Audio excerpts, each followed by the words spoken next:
Hi. ඔයාලාට හොඳයි කියලා හිතනවා.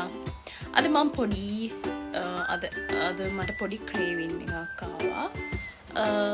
චිකන් නගට්ස් ගන්න. ඉතින් ඇත්තටම අපි ගොඩාක් කරන්නේ චිකන් නගට්ස් කියන දේවල් සමහරවිට ගිය ෂොප්ස් වලින් එතකොට එක තැන් වලින් අපි ඒවා මිලදී ගන්න සල්ලි වලට ගන්නවනේ. ඒ වුණාට මට හිතුණා මම ගොඩාක් ඔය සෝෂල් මීඩියා වල දැක්කා. එතකොට මගේ සමහරක් යාළුවෝ එහෙම ඇත්තටම ගොඩාක් අය දැන් විශේෂයෙන්ම චූටි බබාලා ඉන්න ගෙවල් වල එයාලට නම් කඩවල් වලින් අරගෙන දෙන්නේ නැහැ ඒ වගේ දේවල්. මොකද ඒවා හෙල්දි නෑ. අනිතික පොඩි ළමෙක්ට සාමාන්‍යයෙන් ඒ වගේ දේවල් දෙන්න කලින් ගොඩාක් හිතන්න ඕනේ පේරන්ට්ස්ලා. ඉතින් මම දැක්ක ගොඩාක් චූටි ළමයි ඉන්න ගෙවල් වල අම්මලා ඒව හදනවා වීඩියෝස් දාලා තිබ්බා. ඉතින් මටත් හිතුණා ඇත්තටම හෙල්දි. අපි ගෙදර හදන්නේ හරිම පිරිසිදුව. ඒක අපි දන්නවා අපි කොහොමද ඒක හදන්නේ කියලා. වෙන තැනක අපි හදලා තියෙනවා ඇත්තටම අපි දන්නේ නැහැ නේ ඒවා යාලා කොහොම හදනවද මොනවද දාලා හදනවද. ඒ කියන්නේ අපේ සෞඛ්‍ය ශරීරයට අවශ්‍ය නැති දේවල් දාලා හදන තැන් තියෙනවා. රසකාරක ගොඩක් දානවා. ඉතින් එහෙම නැතුව ඩීප් ෆ්‍රයි කරනවා. ඒවා පොඩි බබාලට කොහෙත්ම හොඳ නෑ ඩීප් ෆ්‍රයි. ඉතින් මම හිතුවා මමත් ගෙදර හරිම හෙල්දි විදිහට හදලා චිකන් නගට්ස් ගන්න. ඉතින් මම අද එක try කරලා බලනවා. මම කලිනුත් හදලා තියෙනවා. හැබැයි වීඩියෝ කරලා නැහැ. අද මම ඔයාලට වීඩියෝ කරලා පෙන්නනවා මම කොහොමද හදන්නේ මොනවද මම දාන්නේ කොහොමද ඒක වෙන්නේ කියලා. එහෙනම් අපි වැඩි කතා නැතුව අපි යන් චිකන් නගට්ස් හදන්න. Let's go. ඉතින් ඔය විදිහට මම නම් අපේ ගෙදර 4 දෙනෙක් ඉන්නවා. ඉතින් 4 දෙනාට ඇති සාමාන්‍යයෙන් බ්‍රෙඩ් ස්ලයිසස් 6ක් විතර ගත්තාම මම 6ක් ගත්තා. ඔයාලගේ ෆැමිලි මෙම්බර්ස්ලාගේ ගානට ඔයාලට ඇති විදිහට ගන්න. ඔය විදිහට බ්‍රෙඩ් එකේ බ්‍රෙඩ් අපි ගන්න ස්ලයිසස් වල 4 පැත්ත ඒ කියන්නේ අර පාන් වාටි ඒවා කපා ගන්න ඕනේ. ඒවා කපනකොට අර පාන් කපන පිහියක් ගන්න එක ගොඩක් හොඳයි. මොකද නැත්තම් අනිත් ඒ වලින් හරි අමාරුයි එහෙම කපන්න හරියට. ඉතින් ඔය විදිහට කපා ගන්න. කපාගෙන ඊට පස්සේ ඔය ටික ඔය විදිහටම අපි ඔය තියෙන පොඩි පොඩි ඔය බ්‍රවුන් කෑලි ඒවත් පොඩ්ඩක් කපා ගන්න. මොකද එතකොට හොඳයි ඒක. මොකද ඔය චිකන් නගට්ස් ඩෝ එක හදනකොට ඒක අපිට ලේසි.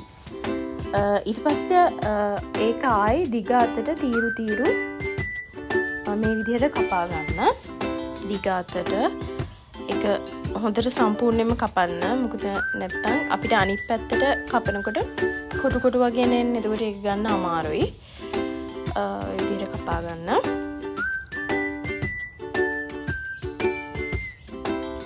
ඊට පස්සේ ආයි ඔය විදිහට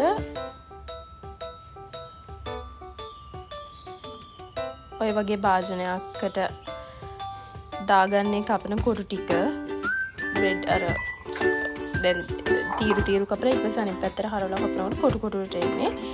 ඒ ටික දාගන්න ඔය අපි ගත්ත භාජනයකට දාගන්න. හැබැයි ඒ ගන්න හැම භාජනයක්ම වෙට් තියෙන්න බෑ. පොඩ්ඩක් නෙමෙයි හොඳටම ඩ්‍රයි එකේ තියෙන්න ඕනේ. මොකද ඕක එන්නවනේ අර බිස්කට් කුඩු එකක් වගේ. එතකොට තමයි අර ඕක හොඳට බ්ලෙන්ඩ් වෙලා හරියට හැදෙන්නේ. ඒ ඔය විදිහට දාගන්න.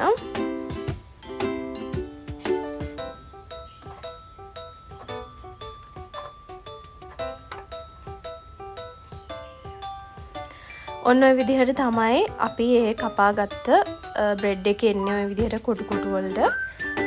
ඊට පස්සේ කරන්න ඕනේ බ්ලෙන්ඩර් කප් එක අරගෙන ඒකට ඒ බ්‍රෙඩ් ඒ කොටු කොටු ටික දාගන්න ඕනේ.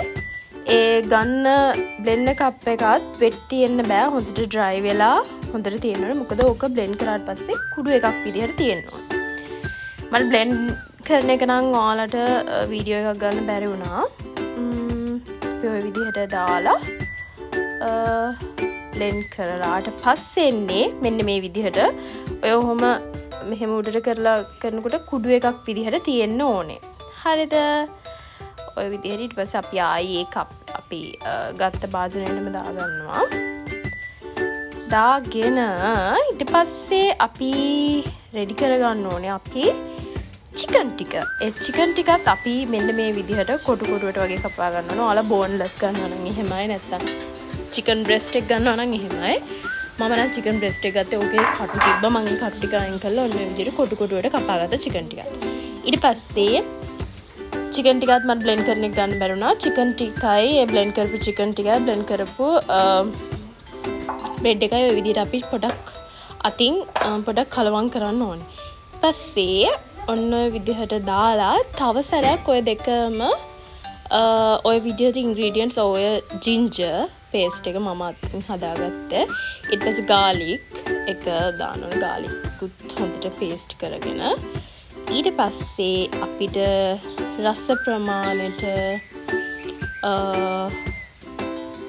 ලුණු ටිකක් දාගන්න ඕනේ. රස ප්‍රමාණයට ගම්බිරිස් දාන්නේ.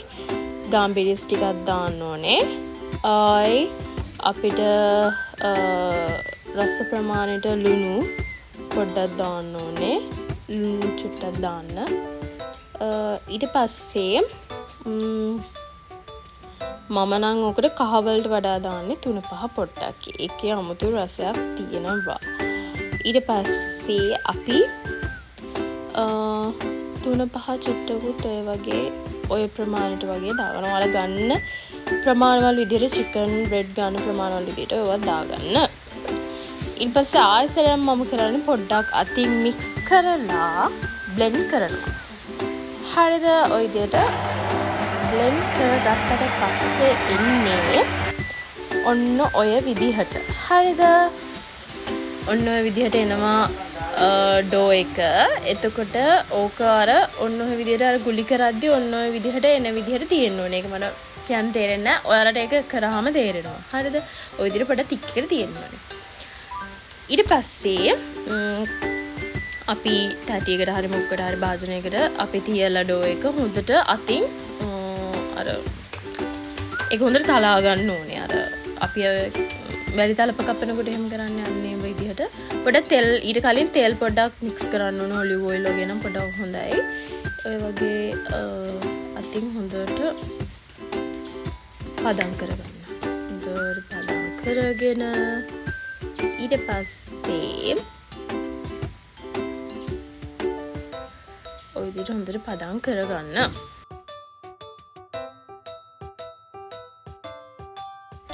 ඊට පස්සේ අපි බිත්තරයක් අරන් එක කඩලා භාජනයකට දාලා ඊට පස්සේ අපි හොඳට හැන්දකින් ඒක පොඩ්ඩක් කලවම් කරන්න ඕනේ. අපිට රස ප්‍රමාණයට ලුණු කුච්චුට්ටක් දානවා. රස ප්‍රමාණයට ලුණු කුච්චුට්ටක් දාන්න. ඊට පස්සේ අපි අර පදම් කරගත්ත ඩෝ එක තියෙන චිකන් නගට් එන්නේ එක පොඩක් පිහියාර කැපෙන පැත්තේ නෙමෙයි අනිත් පැත්තෙන් පොඩක් ඔය විදිහට අර බැලි තලප කේක් කපන විදිහට පොඩක් ස්ලයිසස් වලට ගෙදර කට්ටියට ඇති ප්‍රමාණයට කට් කරගන්න ඕනේ. කපා ගන්න ඕනේ. හරිද? ඔය විදිහට කපා ගන්න.